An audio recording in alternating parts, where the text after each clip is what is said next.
اور جب تمہیں واپس آنا ہو بس ایک بار فون کر دینا، میں خود آ جاؤں گا۔ وہ اٹھ کر جانے لگی جب مرزا نے اس کا ہاتھ پکڑ کر روک لیا۔ ہیر، تم نے مجھے معاف کر دیا ہے نا؟ نہ جانے کیوں اس کی کل سے خاموشی اسے کھٹک رہی تھی، پر وہ اداس سا مسکرا دی۔ کر دیا تھا، سب کچھ معاف کر دیا تھا، اب تو آپ پر اپنا ہر حق بھی معاف کر دیا ہے۔ اس کا ہاتھ نرمی سے ہٹا کر وہ چلے گئی تھی، اسے سوچوں میں چھوڑ کر۔ جب اس کا فون بجا، مہتاب کا تھا۔ السلام علیکم۔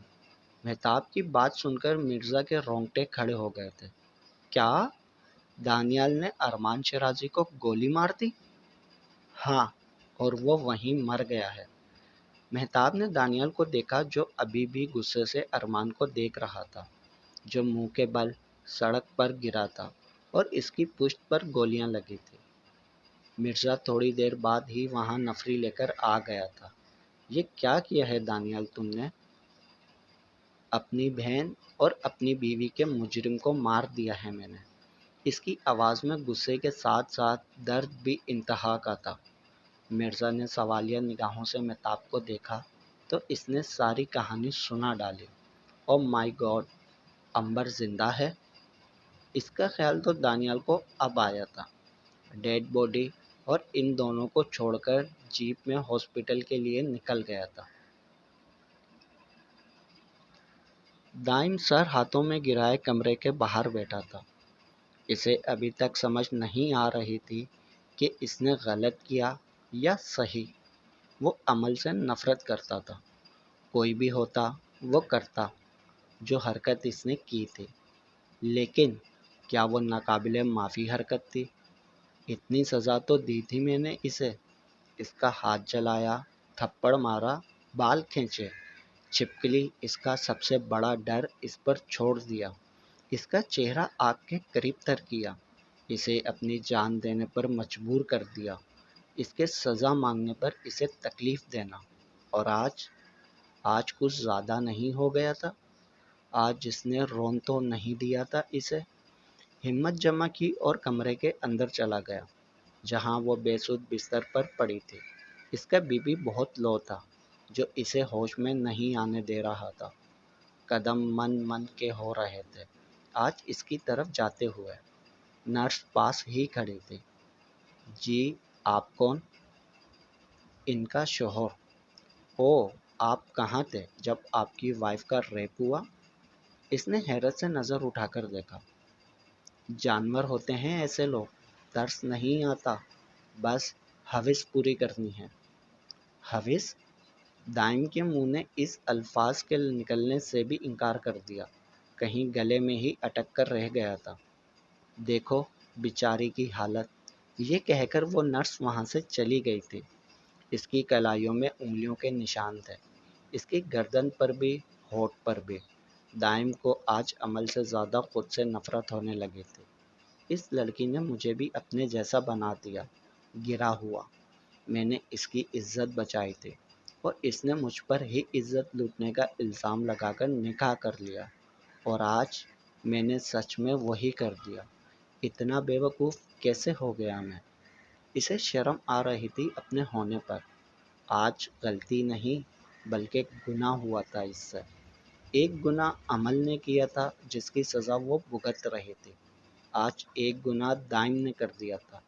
آج ان دونوں میں سے کوئی مظلوم نہیں تھا، دونوں ہی ایک دوسرے کے مجرم بن گئے تھے، ایک ہی راستے پر آن کھڑے ہوئے تھے۔ فون بجنے پر اسے ہوش آیا۔ فہد صاحب کا فون تھا۔ اصل امتحان تو اب تھا۔ جی ابو۔ دائم، شافی کہہ رہا تھا اس نے تجھے عمل کو کہیں لے جاتے دیکھا ہے، وہ بے ہوش تھی۔ دائم نے چہرے پر ہاتھ پھیر کر خود کو نارمل کیا۔ جی دادی، اس کی تھوڑی طبیعت خراب تھی، اس لیے فکر مت کریں، ہم گھر آ جائیں گے۔ تو عمل سے بات کروانا میری، ایسے کیسے کچھ ہو گیا؟ رات تک تو بالکل ٹھیک تھی۔ اس پر دائم کی آنکھوں کے سامنے ہر منظر دوڑ گیا تھا۔ بس دادی، ہو گئی، انسانی جسم ہے، طبیعت خراب ہوتے کون سا پتہ چلتا ہے، فکر نہ کریں، ہم آ جائیں گے۔ اس نے فون ہی بند کر دیا تھا۔ تو آپ کیا چاہتی ہیں کہ یہ رشتہ جلد سے جلد کوئی اور رخ اختیار کر جائے؟ علیم اور منال دونوں کافی شاپ میں بیٹھے تھے۔ دیکھیں علیم، میں آپ کو پہلے بھی بتا چکی ہوں، میں بہت زیادہ بولڈ تو نہیں، لیکن بہت زیادہ معصوم لڑکی بھی نہیں ہوں جو اس بات پر یقین رکھتی ہے کہ اظہار محبت صرف لڑکے کرتے ہیں۔ میں آپ کو پسند کرتی ہوں۔ میں جانتی ہوں اچانک سے یہ کہہ دینا اس حادثے کے بعد آپ کو مجھ پر یقین نہیں آ رہا ہے۔ وہ افسوس سے سر جھکا گئی تھی، جس پر علیم کو اس پر تھوڑا سا پیار آیا تھا۔ اس نے نرمی سے اس کے ہاتھ پر ہاتھ رکھا۔ میں شکی مجاز لڑکوں میں سے نہیں ہوں کہ آپ کے ایک بار کہنے کے باوجود کہ آپ مجھے پولیس میں نہیں دیں گے، بار بار آپ پر شک کروں۔ ایکچولی میری نیچر کچھوے جیسی ہے، میں کسی سے کھل کر بات نہیں کرتا، اور یہ فیصلہ تو پوری زندگی کا ہوتا ہے۔ میں نہیں چاہتا کہ نا انصافی ہو کسی کے ساتھ بھی۔ اور جہاں تک رہی بات یقین کرنے کی، تو مجھے آپ پر یقین ہے، اور اس کا ثبوت میں آپ کو کل دوں گا۔ اس نے حیرت سے اسے دیکھا۔ کل؟ کل ہم اریبہ سے ملنے ہاسٹل جائیں گے۔ منال نے حیرت سے اسے دیکھا۔ اریبہ تمہاری چھوٹی بہن ہے؟ ہاں، اتنی بھی چھوٹی نہیں ہے، 8 میں پڑھتی ہے، مگر میں نے رکھا ہے اسے خود سے دور ہے۔ واٹ؟ لیکن کیوں؟ 8 میں پڑھنے والی بچی بہت بڑی تو نہیں ہوتی۔ رافع 6 میں ہے، اور آج بھی اس کا یونیفارم، اس کا بیگ تیار، اس کا ناشتہ کبھی میں کرتی ہوں تو کبھی مما۔ وہ بچی مینیج کیسے کرتی ہے؟ منال کو حیرت ہوئی تھی۔ اتنی چھوٹی عمر میں ہاسٹل؟ میری ذات سے جڑے بہت سے حقائق ہیں جس کا اثر میں نہیں چاہتا کہ اریبہ پر پڑے۔ میں اس کے بارے میں کسی سے بھی بات نہیں کرتا۔ آپ سے کی ہے کیونکہ آئی ٹرسٹ یو۔ اس نے منال کا ہاتھ نرمی سے دبایا۔ اچانک علیم کا فون بجا۔ واٹ؟ جی سر، فارم ہاؤس پر ہنگامہ ہو گیا ہے۔ سر جبار اور زوار بابا 2 لڑکیوں کو فارم ہاؤس میں لائے تھے۔ ارمان صاحب بھی وہیں تھے۔ اچانک ان میں سے ایک لڑکی نے کھڑکی سے چھلانگ لگا لی۔ سر، وہاں پولیس آ گئی اور وہ ارمان صاحب کے پیچھے بھاگنے لگی انہیں پکڑنے کے لیے۔ ٹھیک ہے، تم فکر مت کرو، میں ابھی فارم ہاؤس آ رہا ہوں۔ منال کو وہیں چھوڑ کر وہ نعمان کو فون ملاتا وہاں نکل گیا۔ جاری ہے بقیہ اگلے پارٹ میں۔ تمام پارٹس پڑھنے کے لیے چینل سبسکرائب کریں اور ویڈیو کو لائک ضرور کیا کریں۔ ویڈیو شروع ہوتے ہی فوراً سے لائک کر دیا کریں، کیونکہ جب ایپیسوڈ ختم ہوتی ہے تو میرے خیال سے آپ لوگ لائک کرنا بھول جاتے ہیں، تو اس لیے شروع میں کر دیا کریں، اور کمنٹس میں اپنی رائے بھی ضرور بتائیں۔